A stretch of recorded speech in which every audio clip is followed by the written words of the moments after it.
My son-in-law didn't know I owned $5 billion worth of shares in his father's company. To him, I was just a quiet old man in a worn jacket, cheap, easy to ignore. He loved that story. Then one Friday he invited me to dinner with his parents. I said yes, because I wanted to see how they'd treat a poor old man right up until Reginald slid a thick envelope across the table. 5 minutes later, the room went dead silent. To understand why that envelope was the last mistake they ever made, let me take you back a few days. My name is Leonard Whitfield. I'm 67 years old, retired civil engineer, widower. For the past 6 years, I've lived alone in a small wooden house on a half-acre lot along the South Fork River outside Chicago. Margaret, my wife, picked that spot herself. She walked every available lot in a 3-county area over 8 months before she settled on this one. Said it was the right one because you could hear the water from the kitchen window. She bought the land with money she saved working double shifts at a textile plant while I was building up our engineering firm. We put the house up together on weekends over 2 summers. Every board in that place has her hands on it somewhere. To my son-in-law, it was an obstacle. Reginald Osworth had married my daughter, Nadine, 6 years ago. I showed up at the wedding in a rented suit and drove home in a 10-year-old pickup. By that point, I had already been the majority shareholder of his father's company for over 2 decades, but neither of them knew that. Reginald saw what he expected to see, a working-class old man with calloused hands in a modest house, someone to be tolerated at holidays and ignored the rest of the time. That was fine with me. Margaret and I had built our lives quietly. We didn't need anyone to know what we had. We just needed to keep building. Back in 1994, Howard Dunmore, Reginald's father, had founded Osworth Construction on the strength of 2 city contracts and a lot of confidence. By the time Reginald was in grade school, Howard had expanded into commercial development, industrial builds, the whole range. But around 1994, a bad land deal in Ohio wiped out a significant portion of the company's reserves. Howard had over-leveraged, the deal collapsed, and Osworth Construction was roughly 3 weeks from filing bankruptcy.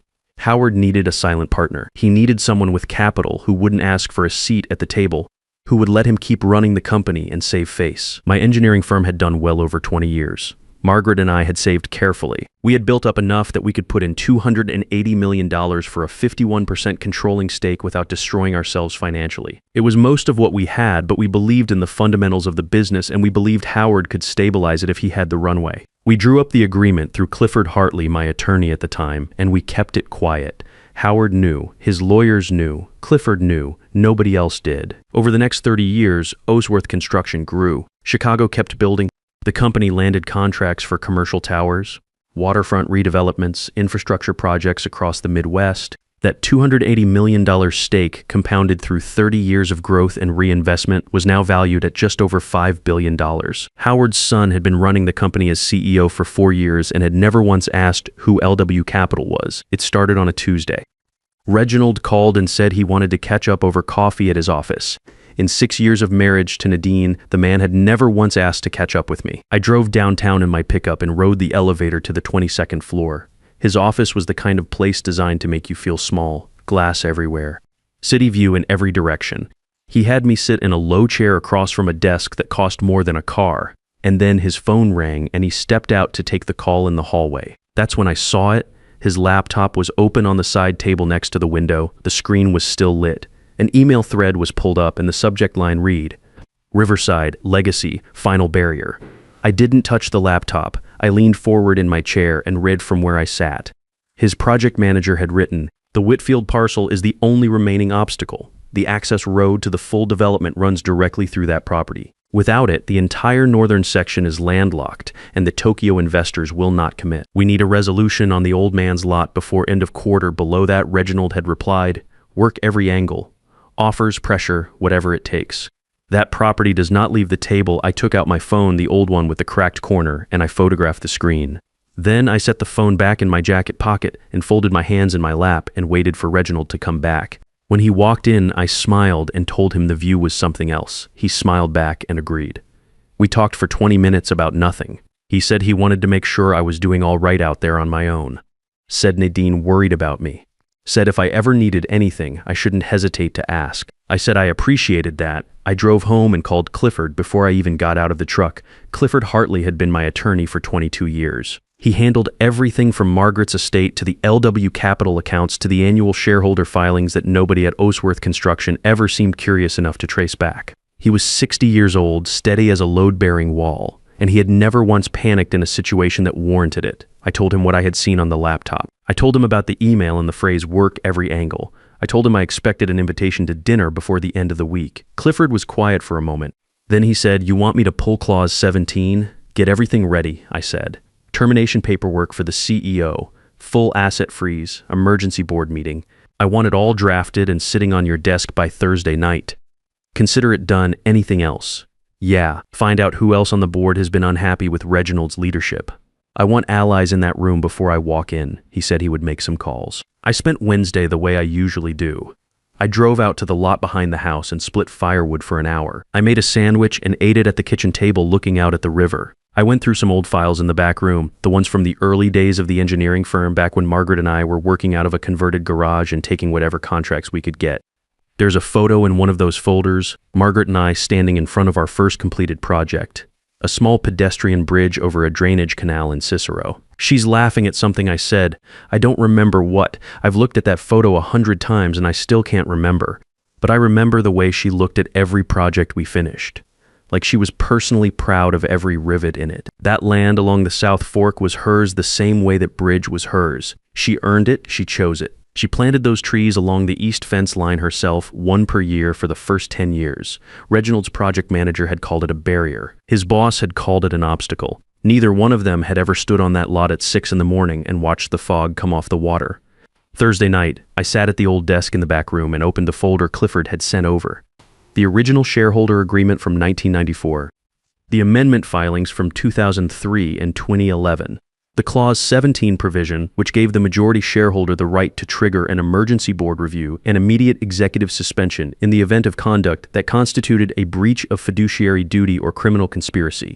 I read through it carefully, the way I always read contracts, line by line, not skipping anything. Then I set it aside and picked up my phone and turned on the voice recorder. I set it on the desk and spoke into it clearly and slowly. A summary of what I had seen in Reginald's office on Tuesday, the email subject line, the text of the message, the reply Reginald had sent. I wanted a dated record of my own account before any of it got complicated. Then I turned the recorder off and went to bed. Nadine called Friday morning. I was out back checking the rain gauge when the phone rang. Her voice had that careful, practiced quality, the kind you hear when someone has rehearsed what they're going to say but hasn't fully committed to believing it yet. She said she hoped I was doing well. She said Reginald's parents were in town for the weekend and that everyone thought it would be nice to have a family dinner. She said she had been meaning to do this for a while. She said it would be good for all of us to sit down together. I said that sounded fine. What time? 7 o'clock, she said. And then after a pause, she said I should maybe wear something nice. She said it the way people say things when they're embarrassed to be saying them. I told her not to worry about it. After we hung up, I stood in the backyard for a while with the phone in my hand. The river was up a little from the rain earlier in the week. A heron was working the shallows about 50 yards downstream. I watched it for a few minutes. I had known this dinner was coming since Tuesday.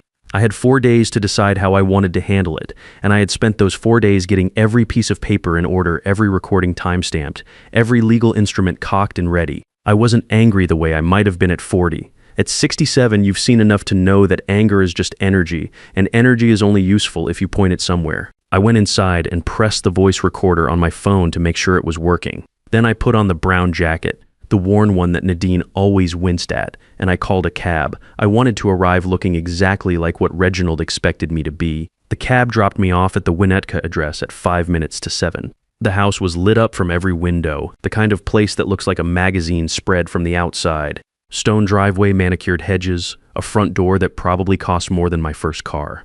I stood on the step for a moment and checked that the voice recorder on my phone was running. It was. Gloria Dunmore opened the door before I could knock. She was 68 years old and had spent most of those years perfecting the art of making people feel unwelcome while maintaining the appearance of hospitality. She looked me over from the jacket to the shoes, taking her time about it, and then she smiled the way people smile when they want you to know the smile costs them something. "Leonard, you found the place all right." I told her I had no trouble. The living room was the kind of space designed to remind you that you were a guest in someone else's world. Everything was white or glass or chrome. Nadine was standing near the fireplace with a wine glass she wasn't drinking from, turning it slowly by the stem. She looked up when I came in, and the expression on her face was hard to read. Part relief, part dread. The look of someone who is committed to a plan and is no longer sure it was a good one. Howard Dunmore was already seated. 74 years old, thick white mustache, the posture of a man who had spent decades expecting rooms to arrange themselves around him. He stood when I entered, which surprised me a little, and shook my hand firmly. "Leonard, good to see you." I said the same. Reginald came in from the back hallway a minute later, jacket on, phone in hand, the version of himself he wore to impress people. He clapped me on the shoulder like we were old friends and said he was glad I could make it. He asked if I wanted a drink. I said water was fine. Dinner was served at a long table set for 5. The food was good. Gloria had arranged caterers. We had roast salmon, some kind of grain salad, good bread. The conversation stayed on safe ground for the first 40 minutes. The weather, Howard's recent golf trip to Scottsdale, a charity event Gloria had chaired in October. Reginald asked me how the house was holding up, and I said it was solid, built to last. He smiled at that. He didn't know I meant something by it. Nadine barely spoke. She pushed food around her plate and refilled her wine twice and kept her eyes on the table. Once during a pause in the conversation, she glanced over at me and I saw something flicker in her face, something close to an apology, but she looked away before it could form into anything real. After the plates were cleared, Reginald reached under his chair. He placed a manila envelope on the table beside my plate. Next to it, Gloria set down a glossy brochure with a photograph of a sunlit common room on the cover. Elderly people playing chess. A garden visible through French doors. The name across the top read Oak Ridge Senior Living. I picked up the brochure and looked through it without hurrying. Nobody spoke. Then I set it down and looked at Reginald. He leaned forward with his hands folded on the table, the posture he probably used in presentations, controlled and reasonable, the face of a man delivering difficult news for someone else's benefit. "Leonard, we've been concerned about your situation for a while now. Living alone out there, maintaining that property on a fixed income, it's a lot for one person. Frankly, the upkeep has become a strain on the family, and we think it might be time to consider something more manageable." I said, "You mean the access road?" That stopped him. "I'm sorry, the Riverside Legacy Project. My land sits directly on the only viable access route to the northern section of the development." "That's what this dinner is about." Howard cleared his throat. Gloria straightened in her chair. Reginald's practiced expression held for another few seconds, and then something behind it shifted. "You're being asked to consider what's best for the whole family," Howard said. His voice had that measured boardroom weight to it. "This development represents generational opportunity. Sometimes personal attachments have to give way to larger realities. Margaret bought that land," I said. "She worked nights for 3 years to afford it. She planted 12 trees along the east fence line. I'm not sure that qualifies as a personal attachment so much as a life." Reginald opened the manila envelope and spread several documents on the table. Power of attorney, a property transfer agreement, a consent form for a guardianship review. "These are straightforward," he said. "You sign the POA, we handle the sale, you transition to Oak Ridge. The facility is excellent. You'd have your own room, medical staff on site, activities, meals." I looked down the table at Nadine. She was staring at her hands. Her jaw was tight. She didn't look up. "Is this what you want?" I asked her. The room was quiet. Outside, a car passed on the street. The refrigerator hummed in the kitchen. Nadine picked up her wine glass and took a long sip and did not answer. I reached into my jacket pocket and took out my phone. Reginald laughed. It was short and dismissive, the kind of laugh that's meant to shrink you. "What are you doing calling a cab?" I didn't answer him. I pressed play on the voice memo I had recorded in Reginald's office on Tuesday afternoon. My own voice came out of the speaker first, calm and even, reading the email subject line aloud. Then I read the text of the message. The project manager's words filled the dining room. "The Whitfield parcel is the only remaining obstacle. Without the access road through that lot, the entire northern section is landlocked." Then Reginald's reply, "Work every angle. Offers, pressure, whatever it takes." I stopped the recording. Nobody moved. Gloria's hand was frozen around her wine glass. Howard had both palms flat on the table. Reginald's face had gone through several expressions in the space of about 4 seconds and had settled on something I hadn't seen on him before. It wasn't anger yet. It was the look of a man realizing the ground under his feet is not what he thought it was. I scrolled to the recording from the dinner and let 10 seconds of it play. Reginald's own voice, smooth and reasonable, laying out the terms of the power of attorney. Then Howard's voice. Sometimes personal attachments have to give way to larger realities.